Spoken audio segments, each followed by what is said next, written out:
Duhamel. Vous regardez, c'est pas tous les jours dimanche et tout de suite l'invité de la semaine. Bonsoir Marion Maréchal. Bonsoir. Merci d'être avec nous ce soir dans C'est pas tous les jours dimanche. Vous êtes députée européenne, présidente d'Identité et Liberté, de nouveau dans le giron, si j'ose dire, de Marine Le Pen et du Rassemblement national. Vous étiez cet après-midi, place Vauban. Vous avez assisté au meeting qui était donné, où Jordan Bardella, notamment Marine Le Pen, ont pris la parole. Pour commencer, justement, je voudrais vous faire écouter un extrait de Marine Le Pen. C'était il y a quelques heures, place Vauban, dans le 7e arrondissement. Écoutez. Je n'hésite pas à souligner la dimension politique dans le procès qui nous est fait. Le jugement dont l'argumentation a presque fait l'unanimité contre elle des juristes sérieux. C'est pourquoi il faut arrêter de nous reprocher de critiquer une décision de justice. Ce n'est pas une décision de justice, c'est une décision politique. Si l'idée était de modérer les attaques contre les juges ou contre la justice, c'est raté, il fallait faire un autre meeting. Là. Vous savez, monsieur Duhamel, dans une démocratie, et c'est son honneur, aucun pouvoir, aucune institution n'est au-dessus de la critique. Et donc en démocratie, on est en droit de pouvoir critiquer une décision de justice, ce qui ne veut pas dire évidemment s'en prendre à l'intégralité de la magistrature et à l'ensemble de l'institution, mais démonstration a été faite par les passés que les juges peuvent avoir en effet des penchants politiques. Les différentes prises de position du syndicat de la magistrature, à travers notamment leur participation à la fête de l'humanité, à travers leur appel à... Qui est très minoritaire au sein de la magistrature. Hein, oui, c'est 30% quand même des votants. Hein, et ça ne veut pas dire d'ailleurs que les autres syndicats ne sont pas de gauche, mais qui malgré tout, dans son, je le rappelle, son communiqué de presse au moment des élections législatives, appelait à empêcher l'extrême droite, donc le Rassemblement national, dans leurs termes, d'arriver au pouvoir. On se souvient de cette affaire du mur des cons. Donc la justice politique peut exister et vous savez, il peut y avoir des erreurs en première instance. On en a la démonstration avec cette même magistrate, qui, je rappelle, juste il y a quelques mois, et j'en finis par là, avait relaxé un ministre socialiste, M. Olivier Dussopt, qui a été condamné. Ça, c'est un élément de langage que vous avez beaucoup utilisé, mais simplement juste... C'est pas du tout un élément de langage, c'est on avait entendu factuel. Marion Maréchal ces derniers jours, et je ne conteste pas ce dont vous parlez sur Olivier Dussopt. Excusez-moi, et on pourrait même citer Madame Barège, qui à Montauban avait en l'occurrence perdu son mandat de maire en première instance et qui a été finalement blanchi en seconde instance. Donc, vous voyez, Marion Maréchal, le principe de la justice, c'est du double degré de juridiction. On peut être condamné en première instance et relaxer en appel. Précisément. Et donc le sujet est pourquoi aujourd'hui Marine Le Pen n'a pas le droit à cet appel et est immédiatement inéligible, alors, là où évidemment la justice aurait pu permettre qu'elle aille au bout de ce recours. On a du temps, Marion Maréchal, ce soir. Marine Le Pen a fait appel, elle a donc droit à cet appel. Il y a un débat qu'on peut avoir sur l'exécution provisoire. On en parlera dans un instant. C'est le sujet central. Si vous le voulez bien. Vous dites Marine Le Pen, excusez-moi, mais Marine Le Pen a fait appel, mais à l'heure où nous parlons, Marine Le Pen ne peut pas être candidate en 2027 parce que précisément cet appel ne joue pas puisqu'il y a exécution immédiate. On en parlera dans un instant, mais sur la tonalité générale. On avait lu qu'au fond, pendant 24 heures, il y avait des critiques contre les juges et qu'ensuite, l'idée était plutôt, notamment à l'occasion de ce meeting, de ne pas donner l'impression que vous étiez une force politique anti-système contre les institutions. C'est exactement l'inverse de ce que l'on a vu, puisque on a vu une foule huer cette décision de justice. À plusieurs reprises, Marine Le Pen a visé, par exemple, la juge d'instruction qui a instruit cette enquête sur les assistants parlementaires du Front National.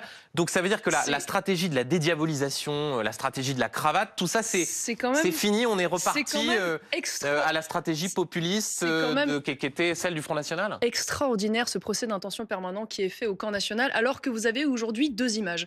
Vous avez eu une foule pacifique, avec des drapeaux français, qui est cette France qui travaille et qui se lève le matin, qui paye ses impôts et qui respecte la loi. Et vous avez eu en face la manifestation d'extrême gauche, avec des kéfiers et des drapeaux palestiniens, qui est les professionnels des syndicats, des casseurs, des grévistes. J'ai même vu d'ailleurs un drapeau de soutien à un terroriste libanais qui a été condamné à la perpétuité pour complicité d'assassinat. On a vu Manuel Bompard, entre autres choses, et Mathilde Panot. Non, excusez-moi, le rapport, c'est que vous faites un procès d'intention au camp national sur le fait de pouvoir simplement se rassembler et critiquer une décision de justice. Non, là où je vous dis, cite les mots qui sont employés. Là, je vous dis que le seul risque séditieux qui existe dans notre pays, il vient de l'extrême gauche, il vient de la France insoumise. Et je dois avouer que recevoir des leçons d'état de droit de monsieur Manuel Bompard, venant d'un parti qui, je le rappelle quand même, a, il y a quelques mois seulement, soutenu et encouragé des émeutes, qui lancent des slogans anti-flics dans ces manifestations, quand le chef de file Jean-Luc Mélenchon est lui-même aujourd'hui poursuivi pardonnez-moi, pour acte d'intimidation envers la justice et rébellion à l'occasion d'une Marion Maréchal, perquisition. je constate que quand je vous interroge sur votre meeting, vous me répondez sur ce qui s'est passé place de la République. Si j'avais en face de moi quelqu'un qui était place de la République, je lui poserais des questions sur ce rassemblement-là. Je ne supporte pas cette espèce de chantage qui est fait depuis des jours au camp national, qui nous interdirait de pouvoir nous rassembler pacifiquement ou simplement critiquer une décision de justice au prétexte qu'il y aurait cette espèce de jurisprudence Capitole. Excusez-moi, mais les Français que vous avez vus là, une fois de plus, c'est pas ceux qu'on retrouve dans la rue à agresser des journalistes, à casser, à faire l'apologie du terrorisme. Voilà. Et donc, à un moment donné, je vous le dis, oui, la droite dans ce pays a le droit d'avoir des candidats et a le droit d'être dans la rue et a le droit de manifester. On va rentrer dans le détail de ce qui a été dit à l'occasion de ce rassemblement. Juste avant, il y avait votre meeting Place Vauban et puis il y avait un autre meeting qui d'ailleurs vient de se terminer. Vous avez pu suivre en direct l'intervention de Gabriel Attal. Je voudrais qu'on écoute ce qu'il a dit au sujet précisément de Marine Le Pen. C'était il y a quelques minutes. Écoutez Gabriel Attal. Comment être crédible face à un mineur délinquant si les politiques n'ont pas à respecter les règles? On se bat chez Renaissance pour en revenir à des choses simples. Tu l'as dit, Ambroise, tu casses, tu répares, tu salis, tu nettoies. On dit aussi, tu souffres, on s'occupe de toi. Mais ça ne peut pas tenir si l'exemplarité n'est pas partout. Alors je le dis, tu voles, tu payes, surtout quand on est un responsable politique. Tu voles, tu paies, dit Gabriel Attal, expliquant au fond que l'argument de l'exemplarité en politique va être plus difficile à utiliser maintenant. Oui, mais monsieur Gabriel Attal fait de la politique, il en a bien le droit. Mais la réalité du fond de cette affaire, une fois de plus, on y revient, c'est qu'il s'agit là d'un désaccord sur la manière dont les assistants parlementaires au Parlement européen doivent travailler, dans quel périmètre. Il n'y a pas dans cette affaire, contrairement à ce que soutient ou sous-entend en tout cas M. Attal, d'enrichissement personnel. Il n'y a pas de corruption, il n'y a pas même d'ailleurs d'emploi fictif. Et je tiens à le préciser, ces fameux budgets que l'on met en avant donc de 4 millions n'étaient pas des budgets au Parlement européen qui étaient consacrés à de l'action publique, à des financements par exemple d'infrastructures ou d'actions sociales ou de protection des frontières. C'était des budgets exclusivement dédiés aux collaborateurs parlementaires. Donc il y a une espèce, c'est vrai, de discours qui laisserait entendre qu'en gros Marine Le Pen s'en est mis personnellement plein les poches, là où une fois de plus on est dans une affaire qui d'ailleurs étonnamment ne touche pas que le Rassemblement national, mais je le rappelle a touché le MoDem et M. Bayrou, avec des montants qui lui bien inférieurs, a été relaxé, touche aussi, puisqu'il y a une enquête en cours, M. Jean-Luc Mélenchon et LFI, mais bizarrement depuis le 2017 rien n'a avancé, il n'y a pas eu une seule audition ou une seule convocation, et donc je réfute totalement l'idée que Marine Le Pen aujourd'hui serait déshonorée par cette affaire, et je crois que la première démonstration de cela, c'est le propre sondage qui a été fait par votre chaîne hier, qui démontre que Marine Le Pen, aux élections présidentielles à venir, oscillerait entre 32 et 36%, et donc on va en parler dans un instant, toute la confiance des Français qui la suivent. Si vous parlez de sondages, je peux aussi vous soumettre les sondages qui montrent qu'une majorité de Français ne sont pas choqués par la décision de justice qui a été infligée à Marine Le Pen. Juste avant, puisque au fond, ce que vous dites ce soir en répétant désaccord administratif a été dit cet après-midi place Vauban, Louis Alliot a redit à la tribune tout à l'heure, aucun argent public n'a été détourné. Ça veut dire au fond que si c'était à refaire, le Rassemblement national pourrait de nouveau confier au majordome de son leader un contrat d'assistant parlementaire. Ça veut dire qu'il pourrait aussi de nouveau permettre à un membre du parti d'avoir un contrat d'assistant parlementaire, dans le cas d'espèce Julien Audoul, avec une députée européenne qu'il n'avait pas rencontrée. Il y a aucune espèce de mea culpa, à minima d'imprudence, d'ailleurs un mot qu'avait utilisé Louis Alliot à reconnaître. Reprenons l'origine de cette affaire. À l'origine, cette affaire est lancée donc par l'OLAF, qui est un organisme de contrôle du Parlement européen, qui est de fait dirigé par, à l'époque, l'opposition de gauche à Marine Le Pen au Parlement européen. Il y a dans cette affaire un certain nombre de motifs qui démontrent la dimension politique. Si vous lisez attentivement les arguments avancés par la magistrate. Non mais c'est pas ce dont je vous parle, Madame Maréchal. Je vous parle d'un exemple très précis du majordome de Jean-Marie Le Pen qui a été rémunéré comme assistant parlementaire par le Parlement européen. Est-ce que cela vous paraît légitime? Monsieur Duhamel, est-ce que vous vous rendez compte qu'on reproche à Marine Le Pen de s'être défendue? C'est-à-dire que sa propre défense a été retenue contre elle comme un facteur aggravant. On explique que Marine Le Pen, et c'est pour ça d'ailleurs qu'elle est inéligible d'office, pourrait récidiver, alors même qu'elle n'est plus au Parlement européen et qu'elle n'est plus présidente du Rassemblement national. On a in extenso dans la décision de justice tout un paragraphe expliquant que l'atteinte faite aux institutions européennes est d'autant plus grave qu'elle serait faite par un parti qui critique le majordome de Jean-Marie Le Pen, s'il vous plaît, le majordome de Jean-Marie Le Pen rémunéré par le Parlement européen comme assistant parlementaire européen, ça ne vous choque pas? Ça n'est pas, une fois de plus, au Parlement européen de décider de la manière dont les collaborateurs doivent travailler pour leurs élus. C'est ça le débat. Donc un majordome, c'est un collaborateur politique. Mais déjà, majordome, excusez-moi, c'est très méprisant la manière dont vous parlez. On ne parle pas d'un majordome, on parle d'un assistant, pas d'un majordome. Je ne sais pas à quel siècle vous vivez, mais on parle d'un assistant. C'est comme ça qu'il était qualifié. Oui, d'accord. Je ne sais pas qui le qualifie comme ça, mais ça me paraît très étonnant. J'en doute. Voilà. Tout ce que je veux vous dire, c'est qu'il y a aujourd'hui, Typiquement, il y a quelques semaines de cela, une question prioritaire de constitutionnalité faite au Conseil constitutionnel. Et une réserve a été émise par ce Conseil constitutionnel qui disait, attention, il ne doit pas y avoir d'inéligibilité immédiate si cela porte atteinte de façon disproportionnée à la liberté des électeurs. Et ce qui est très intéressant, pardonnez-moi de faire un peu de juridique, c'est que dans cette même décision, c'est précisément ce respect, cette volonté de respect de la liberté des électeurs qui a fait que la magistrate a décidé de ne pas retirer son mandat à Louis Alliot de maire à Perpignan. Si on ne retire pas son mandat à Louis Alliot de maire à Perpignan pour cette raison, comment peut-on décider de priver des millions d'électeurs de leur candidate légitime, d'ores et déjà sans recours possible à la campagne de 2027 ? Que vous ne répondez pas à cette principale question. Parmi ceux qui ont été condamnés, il y a des personnes qui ne travaillaient pas pour le Parlement européen. Je vous réponds précisément. Ils avaient pourtant un contrat comme assistants parlementaires. Ils travaillaient précisément comme le souhaitaient leurs élus, selon les besoins de leurs élus, pour faire de la politique. Parce qu'en effet, le Parlement européen veut faire de ses collaborateurs des fonctionnaires européens, là où nous voulons en faire, et ils veulent en faire évidemment, des collaborateurs au service de la cause politique. Les discours Place Vauban ont en tout cas permis de montrer la tonalité qui est la vôtre. Marine Le Pen a comparé son combat, votre combat, à celui de Martin Luther King, leader du mouvement pour les droits civiques aux États-Unis. Un peu plus tôt cette semaine, elle avait invoqué Alexei Navalny. Je cite, comment vont-ils pouvoir défendre Monsieur Navalny, disait-elle à ceux qui aujourd'hui valide en quelque sorte la décision de justice contre Marine Le Pen.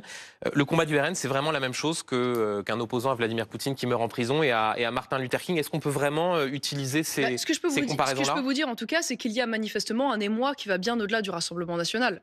Quand on regarde un certain nombre de juristes, je pense notamment à Madame Noëlle Lenoir, qui est ancienne ministre socialiste et qui est membre honoraire d'ailleurs du Conseil constitutionnel, qui elle-même s'est émue de cette décision. Il y a de très nombreux juristes. Au point de se comparer à Martin Luther King ou Alexei Navalny ? Évidemment, la comparaison n'est pas totale, puisque de fait, on est face à quelqu'un qui est décédé en prison, ce qui est un drame absolu. Mais il y a aujourd'hui une trajectoire dans notre pays qui laisse entendre que oui, il y a une tentation des juges de se faire arbitres électoraux. Ça n'est pas la première fois. Et je note d'ailleurs que ça touche toujours davantage la droite que les autres. C'était hier François Fillon.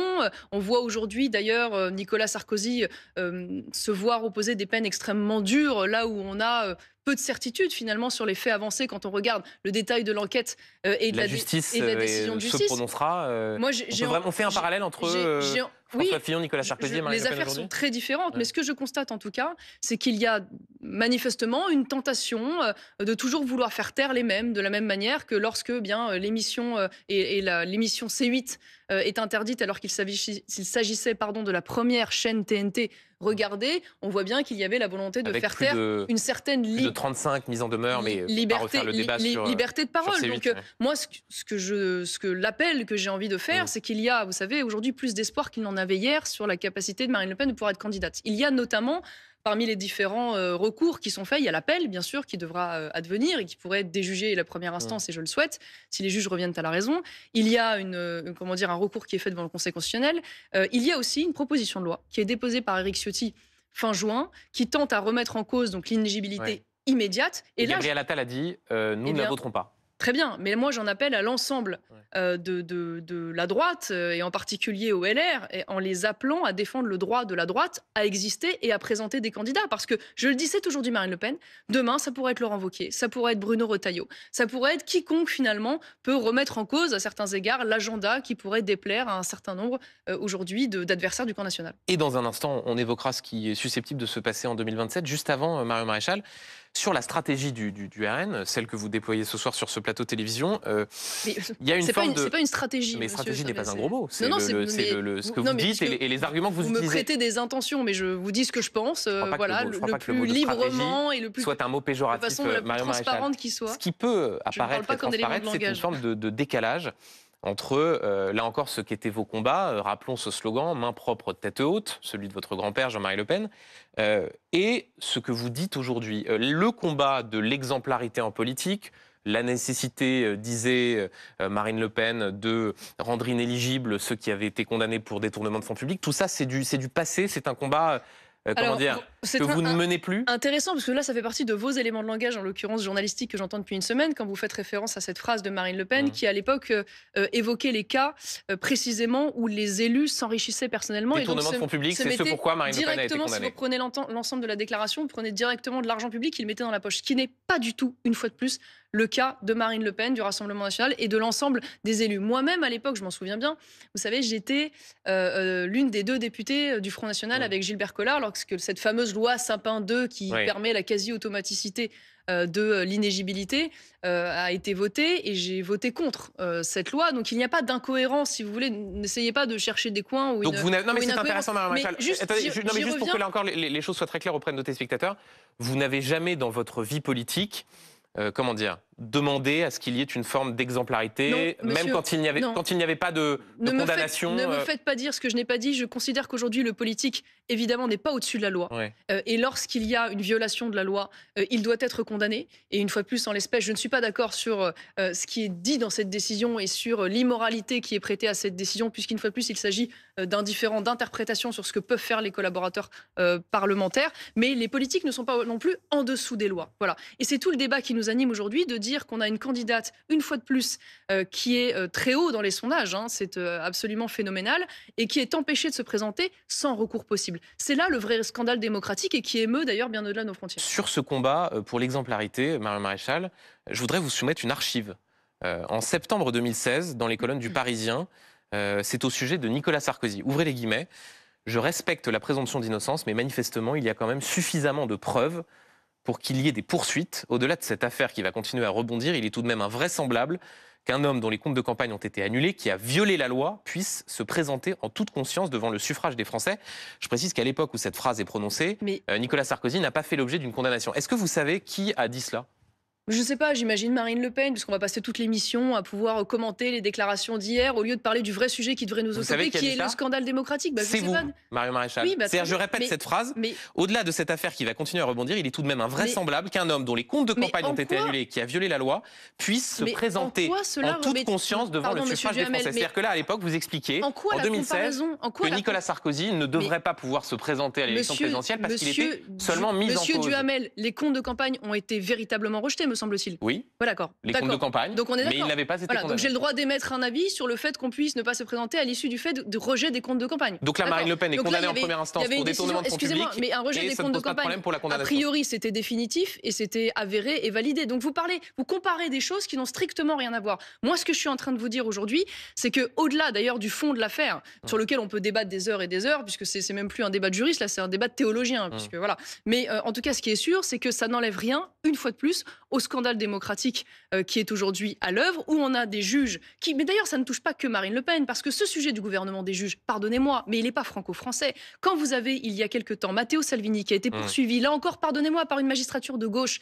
qui l'a poursuivi pour séquestration, mais vous vous rendez compte, parce qu'il a refusé d'accueillir un bateau de migrants, pour ne citer que cet exemple. Quand on voit un conseil constitutionnel, une cour de cassation, un conseil d'État, chaque fois amputer la souveraineté parlementaire, en bloquant des pans entiers de lois qui sont votées au prétexte d'interprétations jurisprudentielles très éloignées des textes. Je suis désolée de vous dire que oui, il y a aujourd'hui un problème dans la manière dont notre justice fonctionne vis-à-vis du respect de la souveraineté nationale. Sur la constance des propos. En 2016, Nicolas Sarkozy veut être candidat à l'élection présidentielle. Vous considérez... Monsieur Duhamel, je vous ai répondu à l'instant. Excusez-moi, vous considérez qu'il ne peut pas l'être compte tenu du rejet de ses comptes de campagne par le Conseil constitutionnel. Aujourd'hui, Marine Le Pen est condamnée en première instance et vous dites que ça ne pose pas de problème pour qu'elle soit candidate. Il y a bien deux poids, deux mesures. Vous parlez de deux choses complètement différentes, en fait. Là, vous me parlez du rejet des comptes de campagne qui a été définitif et avéré. J'émets un avis à ce moment-là. Me semble-t-il libre, parce qu'en démocratie, on peut émettre un avis libre, mais ça n'enlève rien. Mais qui résonne singulièrement aujourd'hui quand on vous écoute au sujet de la condamnation en première instance de Marine Le Pen. Je suis parfaitement capable de vous dire, moi j'ai été de fait très critique du bilan de Nicolas Sarkozy. Ça ne m'empêche pas de dire aujourd'hui, par exemple, que le traitement qui est fait aujourd'hui à Nicolas Sarkozy avec des réquisitions de près de 7 ans de prison sur manifestement un ensemble d'indices qui n'aboutit pas à des preuves réelles, m'apparaît scandaleux. Donc je ne vois pas ce qu'il y a d'incohérent, si vous voulez, de ce point de vue-là. Une fois de plus, il s'agit de défendre la présomption d'innocence en l'espèce, qui aboutit à une potentiel appel, qui, je l'espère, permettra d'établir l'innocence de Marine Le Pen. Et je rappelle qu'à l'époque, Nicolas Sarkozy était présumé innocent, puisque pas condamné dans l'affaire Big Malion, qui avait notamment abouti... Je parlais du rejet des comptes de campagne, Sauf qui que était de avéré. Nicolas Sarkozy. Voilà. Marion Maréchal, là encore, pour continuer à essayer de comprendre ce qui s'est joué tout à l'heure place Vauban, Marine Le Pen a dit la chose suivante: je ne connais pas le renoncement, je ne lâcherai pas. Il y a un petit côté François Fillon en 2017, place du Trocadéro, qui répétait qu'il ne lâcherait pas. Ça ne s'est pas très bien terminé pour François Fillon. Est-ce qu'il n'y a pas une forme de de déni au sein du Rassemblement Non, national sur la possibilité qu'aura Marine Le Pen à être candidate en 2027? Il n'y a aucune forme de déni, il y a une combativité. Voilà, face à une injustice, l'injustice qui est faite d'ailleurs à des millions de Français, une fois de plus, de ne pas pouvoir choisir librement leur candidat. D'ailleurs, elle a raison d'être combative, puisque la réalité, je vous l'ai rappelé tout à l'heure, c'est que le dernier sondage ELAB fait par vous-même démontre qu'elle est encore aujourd'hui la mieux placée. Donc la confiance que les Français lui portent ne s'est en aucun cas effritée. J'ai même vu d'ailleurs un sondage où elle était à 49% de Français qui considéraient qu'elle ferait une bonne présidente. C'est plus 7% en une semaine. Donc je crois qu'ils lui sont gré justement de cette combativité. Et notre responsabilité, au-delà de Marine Le Pen, dans l'idée que nous nous faisons de la démocratie, c'est de ne rien lâcher. Voilà, et d'utiliser tous les leviers qui peuvent être utilisés. Il en existe. Je ne vous dis pas que le chemin n'est pas étroit, mais je vous dis qu'il existe. Et à partir du moment où il existe, nous irons au bout de ce chemin. Mais justement, ce chemin étroit, rappelons au fond, pour ceux qui nous regardent, les chemins qui permettraient à Marine Le Pen d'être candidate. Sur la décision de justice en appel, il faudrait pour cela qu'il n'y ait pas d'exécution provisoire et qu'elle soit condamnée à moins de 18 mois d'inéligibilité, quand on sait qu'elle a été condamnée en première instance à 5 ans. Voir que les arguments soient entendus sur le fond. C'est pas forcément le plus probable. Il faudrait sinon que la proposition de loi déposée par Éric Ciotti soit votée au Parlement, ce qui là encore, quand on voit la composition de l'Assemblée nationale, a fortiori du Sénat, ne paraît pas le plus plausible. Au fond, quand on veut être un parti de gouvernement, est-ce qu'il n'y a pas... Conseil constitutionnel, il y a beaucoup de voix. En fait, est-ce qu'il n'y a pas, Marie Maréchal, est-ce qu'il n'y a pas une forme de sens des responsabilités, si vous voulez gagner en 2027, à préparer un scénario où Marine Le Pen ne sera pas candidate? Monsieur Duhamel, que faudrait-il faire? Donc, en 24 heures, accepter ce qui s'est passé, cette incroyable injustice, cet abus de pouvoir de cette magistrate, cette violation qui est faite de la liberté des électeurs, et puis dire, bon, bah, finalement, c'est pas grave, on tourne la page. Bah non, écoutez, non, ça n'est pas admissible, parce que ça crée une fois de plus un précédent. Si nous ne combattons pas pour que justice soit faite sur ce dossier et que Marine Le Pen puisse être candidate, alors qu'une fois de plus, elle est la mieux placée, eh bien, dans ce cas-là, nous laissons la voie ouverte à ce qu'il puisse y avoir demain d'autres abus. Donc, nous irons au bout de toutes les possibilités, voilà, et puis nous reparlerons le jour où toutes ces possibilités seront épuisées. Et si elle ne l'est pas, est-ce que vous serez prêt en 2027? Mais écoutez, tant qu'il y a un plan A, il n'y a pas de plan B. Et de ce point de vue-là, d'ailleurs, Jordan Bardella et moi-même et tout l'ensemble du camp national est parfaitement aligné. Nous nous refusons à envisager ce sujet du plan B pour une raison simple, c'est qu'aujourd'hui, Marine Le Pen n'a pas renoncé à la candidature à l'élection présidentielle. Mais le sujet n'est pas son renoncement, le sujet est la possibilité que la justice rende impossible cette candidature. Précisément, cette possibilité aujourd'hui n'est pas assurée. Elle est potentiellement encore candidate à l'élection présidentielle. Et donc, aucun de nous n'envisagera un plan B tant que nous ne sommes pas allés au bout de ce sujet par principe. Voilà, par principe. Donc il y a un pour tabou. La défense. C'est une forme de tabou au sein du Rassemblement national et de ses alliés, puisque vous n'êtes pas membre du Rassemblement national, sur la possibilité que Marine Le Pen ne soit pas candidate. Ça n'est en aucun cas un tabou. C'est une volonté, me semble-t-il, partagée au sein du Rassemblement national comme au sein de ses alliés, UDR d'Éric Ciotti, moi-même avec Identité Liberté, de se donner tous les moyens de pouvoir gagner en 2027, ce qui est une urgence pour notre pays. Et qu'aujourd'hui, l'expérience de Marine Le Pen, la confiance qu'elle a construite avec les Français, le poids qu'elle a dans les différents sondages, font la démonstration qu'elle est la plus légitime pour porter cela. Oui, sauf que Marie Maréchal, vous citiez tout à l'heure notre sondage ELAB, je vous en remercie. Et puisque vous le citez, je vais vous en montrer un certain nombre de scénarios. Et que constate-t-on dans ce sondage? C'est qu'effectivement, Marine Le Pen, dans les hypothèses où elle est testée, est très nettement en première position, entre 32% et 36%, mais que Jordan Bardella fait quasiment jeu égal. Mais ça veut bien dire qu'au fond, il n'y a pas de risque si Marine Le Pen n'est pas candidate, puisque Jordan Bardella fait aussi bien. Personne n'enlève les qualités de Jordan Bardella et tout le monde lui reconnaît évidemment une légitimité qui lui est propre. Ça n'est pas le sujet, une fois de plus. Mais Jordan Bardella lui-même, d'ailleurs, vous direz la même chose que moi et vous l'avez constaté cette semaine.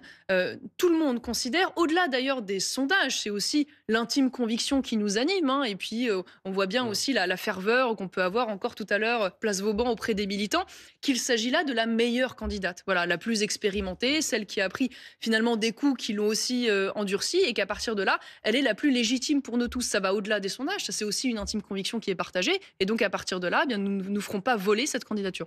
Comment est-ce que vous expliquez qu'ils soient au même niveau dans les sondages, Marine Le Pen et Jordan Bardella? Parce que je pense que Jordan Bardella existe depuis maintenant plusieurs années avec talent, avec constance, que par ailleurs le Rassemblement national aujourd'hui est aussi une force très installé dans le paysage politique, qui a consolidé un socle et que pour ces raisons, bon voilà. Mais après, est-ce que vous considérez comme Louis Alliot, le maire de Perpignan, que si Marine Le Pen n'est pas candidate, il est le mieux placé Est-ce qu'au fond, il y a une forme d'automaticité, puisqu'on sait qu'ils forment un binôme? Si Marine Le Pen ne peut pas être candidate, c'est forcément Jordan Bardella. Une fois de plus, je vais vous répondre là-dessus, mais je ne m'étendrai pas sur ce fameux plan B, puisque je vous ai dit, Bon, là, c'est Louis Alliot, en anticipation que je me refusais d'envisager cette hypothèse tant que nous n'avons pas été au bout du chemin. Mais il est évident qu'aujourd'hui, tout démontre que Jordan Bardella pourrait être un candidat naturel pour le camp national. Voilà, si par malheur, Marine Le Pen ne pouvait pas se présenter. Mais c'est important parce que vous dites candidat naturel du camp national. Nous n'en sommes pas là. Mais c'est pas moi qui le dis. A priori, ce sont les électeurs. Mais une fois de plus, on n'en est pas là. Et vous? On n'en est pas là. Vous êtes une Le Pen. Mais moi, je suis exactement là. Vous ne pourriez pas être, si Marine Le Pen n'était pas candidate. Moi, je suis exactement là où je dois être et là où j'étais en tribune tout à l'heure aux côtés de Marine Le Pen et Jordan Bardella. C'est-à-dire que je serai présente dans ce qui sera demain, je l'espère, encore une coalition encore plus large qui a vocation à intégrer non seulement le mouvement que je préside, Identité Liberté, bien sûr celui du DR, j'espère d'autres demain, peut-être Nicolas Dupont-Aignan, et aller chercher les 50 plus 1% de Français que nous n'avons pas encore réussi à rassembler. Et j'y prendrai toute ma place avec la ligne singulière et propre qui est la mienne, voilà. Et donc je serai là où je suis le plus utile. Mais une fois de plus, je suis pas dans un moment, je vous le dis très sincèrement, je suis pas dans un moment là d'égo, de recherche de lumière. C'est pas mon sujet là. Vous voyez, mon sujet, c'est d'essayer de faire en sorte que cette élection ne soit pas volée aux Français. Et donc je serai là où je dois être. Est-ce que vous avez les qualités pour être présidente de la République? Non mais. Je vous assure que moi, j'allais dire, je me lève pas le matin en me rasant et en pensant jusque-là, on n'est pas surpris. Je me dis que c'était peut-être pas l'expression idéale. Mais je me suis pas du tout posé la question, si vous voulez, pour une raison simple, c'est que le sujet n'existe pas. Marine Le Pen, aujourd'hui, elle est candidate à l'élection présidentielle. Et je soutiens Marine Le Pen, voilà, dans le cadre d'une coalition. La question sous-jacente, Madame Maréchal, vous voyez bien, c'est ceux qui envisagent déjà, même au sein de votre parti, dans la coulisse, si j'ose dire, qui imagine la possibilité que si Marine Le Pen était empêchée, il y ait une forme de bataille entre Jordan Bardella et vous. Monsieur Duhamel, tout le monde peut tout envisager et je vous l'ai dit tout à l'heure que vous ne m'entraînerez pas dans une espèce de guerre d'ego, de guerre de clans, de compétition interne. Je comprends bien que c'est l'obsession de l'agenda aujourd'hui médiatique et qu'on va être très largement Jordan Bardella. C'est arrivé dans votre parti, comme moi-même, Jordan Bardella, comme moi-même, poussé probablement à cette concurrence et à cette opposition. Je ne rentrerai pas là-dedans. Voilà. Moi, ma seule obsession, c'est que demain, le camp national l'emporte. C'est plus urgent que jamais. Voilà, chaque jour qui passe voit le déclassement de notre pays. Et donc, je serai là en rassemblement, en complément, en soutien et certainement pas en jeu de division. Madame Maréchal, je voudrais, pour terminer cet entretien, vous soumettre 2 sujets d'actualité qui sont liés à l'international. D'abord, la situation économique mondiale, le risque de krach suscité par les droits de douane imposés par Donald Trump. Dans les colonnes du Parisien, François Bayrou parle d'un demi-point de PIB en moins pour la croissance française. Je rappelle que vous étiez à l'investiture du président américain à Washington, c'était au mois de janvier. Est-ce que vous allez présenter vos excuses aux agriculteurs, aux entreprises qui exportent, aux salariés qui sont susceptibles de perdre leur emploi après ces droits de douane déposés, à un moment où vous tressiez en partie les louanges d'un président qui prend des décisions qui sont directement nocives pour les entreprises françaises et européennes? Je ne vais certainement pas m'excuser de quoi que ce soit. En revanche, ceux qui pourraient s'excuser, c'est ceux qui ont aujourd'hui défendu un modèle économique qui est le marché le plus ouvert du monde et qui a abouti à un appauvrissement généralisé de la zone euro, à une explosion du chômage, à une explosion de la désindustrialisation qui fait que entre 2008 et aujourd'hui, en 2008, nous avions à peu près moins 4% de différence de PIB avec les États-Unis, je parle de la zone euro, là où aujourd'hui, en 2023, nous en avons une différence de près de 69%. Oui. Donc si vous voulez, ceux qui doivent s'excuser, c'est ceux qui ont défendu un modèle économique qui ne marche pas. Est-ce que vous ne regrettez pas d'avoir... est-ce qu'il n'y a pas une forme de naïveté de votre part à vous dire que l'élection de Donald Trump était une bonne nouvelle quand on voit les droits de douane qu'il impose? Aucune naïveté pour une raison simple, je l'ai dit d'ailleurs, même lorsque j'étais à Washington, il y a aujourd'hui des combats que je partage avec Donald Trump sur la question de l'immigration, sur la question de la lutte contre le wokisme, ça vous aura pas échappé, sur la question du narcotrafic et d'autres sujets. Mais je n'oublie pas, et je n'ai jamais oublié d'ailleurs, que les États-Unis étaient un concurrent, voire un adversaire économique. Il se trompe en imposant ses droits de douane. Mais si vous voulez, Donald Trump, moi je ne vais pas faire un jugement moral de Donald Trump pour une raison simple, c'est que Donald Trump a été élu sur cette promesse des droits de douane. Il a été élu sur cette promesse des protectionnistes. Il a même été le président américain le mieux élu de toute l'histoire de la démocratie américaine. Donc si vous voulez, plutôt que de se rouler par terre et donner des leçons de morale aux électeurs de Donald Trump ou à Donald Trump lui-même, le seul message qu'on peut avoir et la seule position qu'on peut avoir comme Européens, c'est adaptons-nous. C'est-à-dire que plutôt que de Et donc déplorer... non mais attendez, c'est important, vous refusez de porter un jugement sur une décision politique qui est directement nocive pour les agriculteurs, les entreprises françaises, les consommateurs. Je ne porte pas un jugement moral sur un président qui défend les intérêts de son pays. Je porte un jugement moral sur les dirigeants européens et notamment français qui, eux, à l'inverse, ne nous donnent pas les moyens... Est-ce que c'est une décision qui va nuire à l'économie mondiale? Ne nous donne pas les moyens d'être compétitifs face à cette nouvelle donne concurrentielle. Moi, j'en veux à ceux qui aujourd'hui nous mettent dans un enfer de normes, un enfer de taxes, dans un logiciel idéologique de décroissance qui est celui du Green Deal et qui aujourd'hui aboutit à ce qu'en effet, nous ne produisions pas assez peu cher pour rester compétitifs. Est-ce que c'est une décision nocive pour le commerce international? Eh bien, c'est peut-être une opportunité. Je vais vous dire pourquoi. Parce que ça va permettre enfin que peut-être l'Union européenne sorte de ce logiciel des grands marchés ouverts, riposte à certains égards là où c'est utile de riposter et met en place des droits de douane qui nous permettent de protéger certains secteurs. Parce que ce qu'on oublie aussi avec les droits de douane, c'est là où ça n'est pas inintéressant, c'est que bien souvent, évidemment, ça permet une protection des marchés, donc une logique de relocalisation. Et d'ailleurs, Donald Trump en voit déjà les effets pour son pays. Et la deuxième chose qu'on oublie un peu plus souvent, c'est que le droit de douane, c'est aussi une recette fiscale. Et figurez-vous que, d'ailleurs... Donc vous applaudissez les mesures de Donald Trump et vous dites même il faut faire pareil. Moins l'Union européenne a taxé les produits étrangers, plus il a augmenté les prélèvements sur les citoyens européens à travers les contributions des différents pays. Je vous donne juste 2 chiffres et je m'arrête là. En 1980, les droits de douane représentaient la moitié des ressources de l'Union européenne. En 2000, un quart. Aujourd'hui, 14,5%.